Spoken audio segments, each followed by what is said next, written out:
Assalamualaikum warahmatullahi wabarakatuh. Saya Fahri Ferdiansyah dengan nomor induk mahasiswa 4240442104 dari Prodi Pendidikan Bahasa Mandarin Fakultas Bahasa dan Seni akan mempresentasikan teknologi 4.0 dan masyarakat 5.0 dari mata kuliah umum literasi digital. Yang pertama, apa sih revolusi industri 4.0? Belakangan ini, kata industri 4.0 sering dikembangkan oleh banyak orang. Akan tetapi, hingga saat ini masih banyak masyarakat yang masih belum mengerti apa itu industri 4.0 dan bagaimana hal tersebut akan memberikan sumbangsi terhadap kemajuan Indonesia.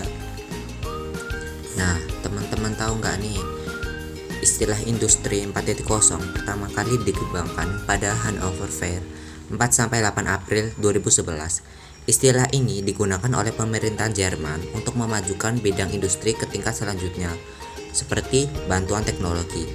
Revolusi industri 4.0 atau juga yang biasa dikenal dengan istilah cyber physical system ini sendiri merupakan sebuah fenomena di mana terjadinya kolaborasi antara teknologi cyber dengan teknologi otomatisasi. Dengan adanya revolusi ini membawa banyak perubahan di berbagai sektor.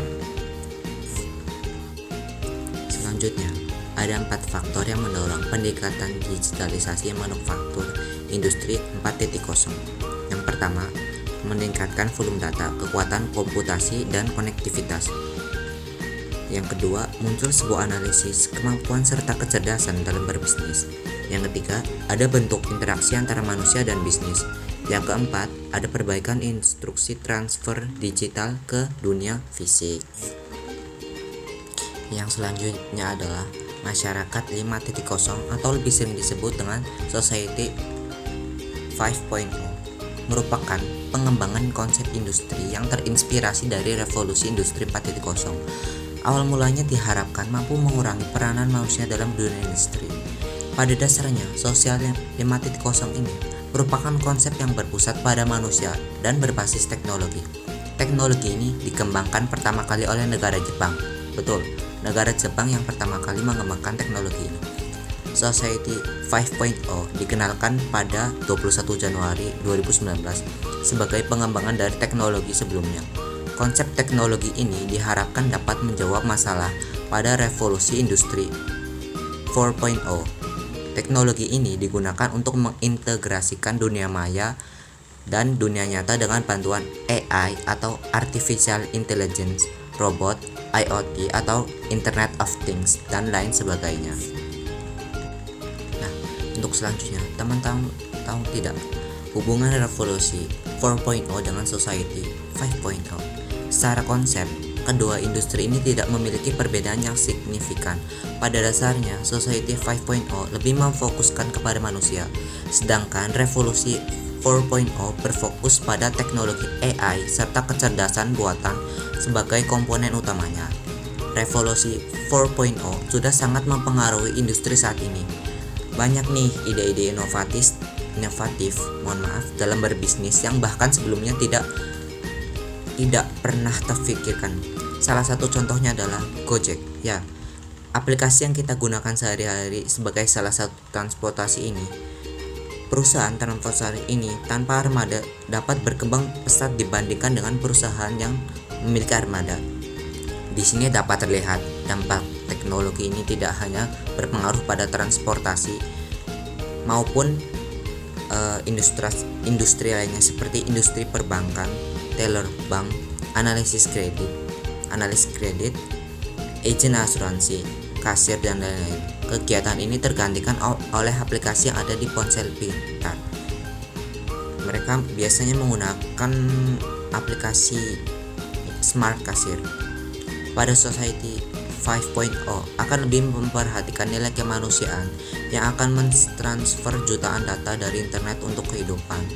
Hal ini diharapkan dapat menjadikan manusia hidup dalam tatanan yang lebih bermakna. Setidaknya terdapat 5 teknologi yang menopang pembangunan sistem industri 4.0. Di antaranya adalah Internet of Things (IoT), Artificial Intelligence (AI), Human Machine Interface, teknologi robotik atau otomasi dan sensor, serta teknologi 3D printing. Nah, kita sebagai mahasiswa yang berada dalam zaman dimana revolusi 4.0 di mana-mana. Kita harus memiliki skill nih. Apa aja sih skill yang harus dimiliki?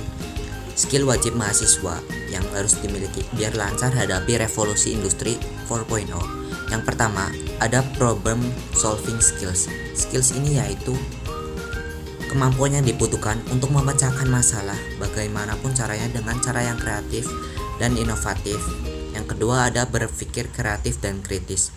Berpikir kreatif dan kritis ini yang berarti kita membuka pandangan tidak sempit untuk berpikir ya. Apapun caranya, kita harus memikirkan caranya, jalan keluar. Yang ketiga, ada leadership skills. Leadership skills ini yaitu skill kepemimpinan. Kita tidak akan selamanya berjalan di bawah kepemimpinan orang. Suatu saat kita akan menjadi pemimpin. Maka dari itu kita harus belajar bagaimana caranya memimpin orang lain. Yang selanjutnya, kemampuan komunikasi. Sebetulnya ini poin penting yang harus dimiliki mahasiswa. Komunikasi. Kita sudah beranjak kuliah, mana kebutuhan komunikasi ini sangat dibutuhkan agar nanti lulusnya kita tidak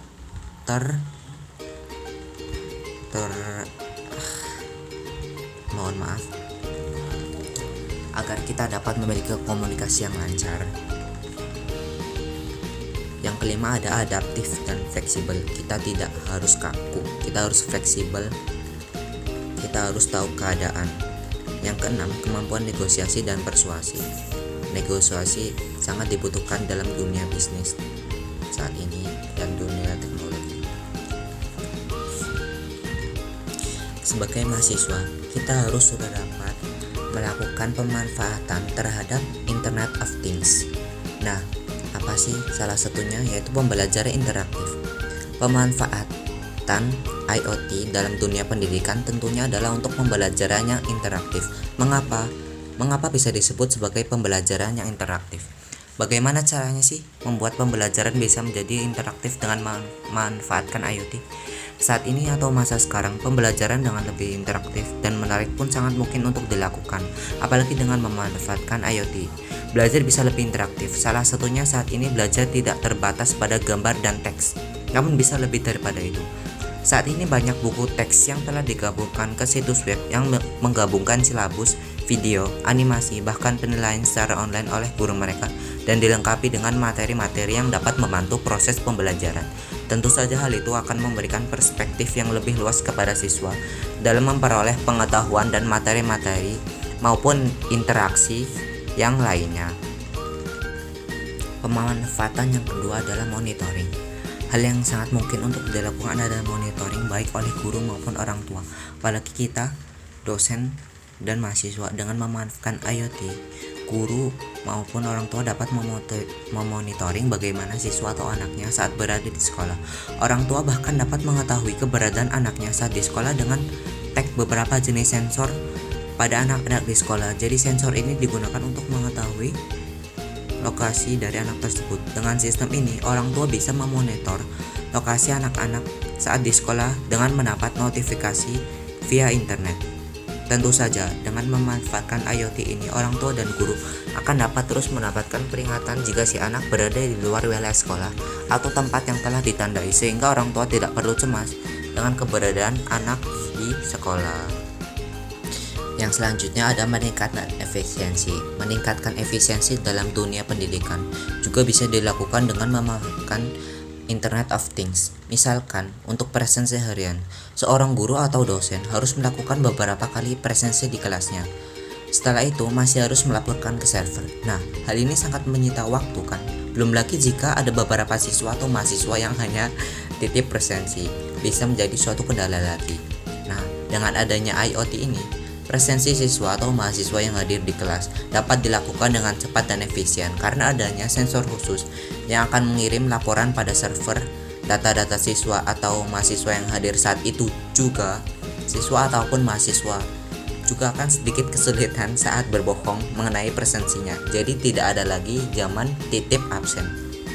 Nah, itu tadi pemanfaatan IoT untuk dunia pendidikan. Sekian dan terima kasih.